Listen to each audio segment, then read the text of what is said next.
This is a Rawlings custom catcher's mitt, and we're about to do a little glove review. If you don't know who I am, my name's Coach Bougie. I transitioned from an infielder to a catcher my junior year of college, and because I was so late, I only caught for actually 18 months.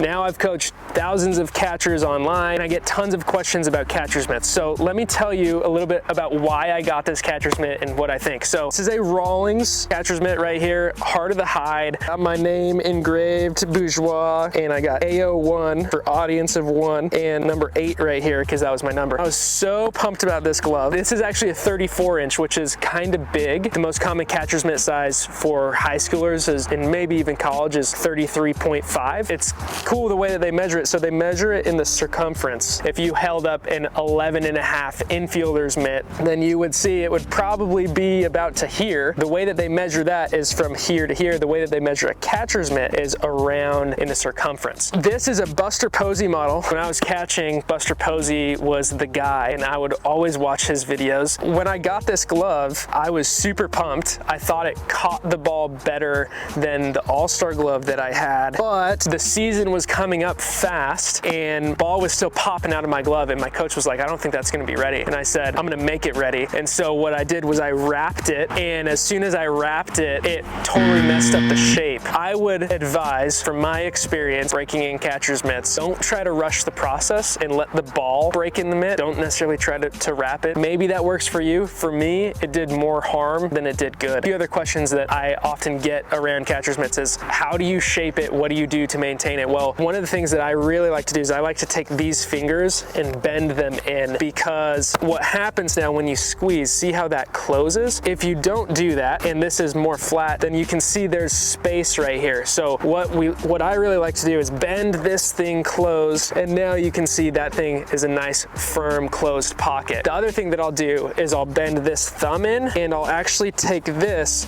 and try to bend this part in too. And then you got to kind of finish it there. But what we want to see is a nice firm closed mitt. Another thing that's kind of interesting that I see a lot of times with some of the younger catchers that I'll review videos for is they'll have like a 31.5 glove, which is very small, and I feel like the ball doesn't actually fit in the glove. And so a lot of times they'll like be catching balls and they'll pop out, and it's simply because the glove is too small for the baseball. I'm a big fan of, as soon as you're strong enough, like if you're a younger catcher, if you can bump up to like a 32.5 glove or even a 33, I'm a big fan of that. And then, I mean, some guys in the big leagues even catch with like 36-inch gloves. So yeah, that's a little crash course. I guess one last bonus thing, I used to catch straight up like this and have my finger out, but what I learned is if you put 2 fingers in the ring like that, I have 1 finger in the pinky loop and then the other 2 fingers in this slot. So technically all 3 of these fingers are in this big slot, and then my pointer finger goes in this one right here. That's what I've found to give me the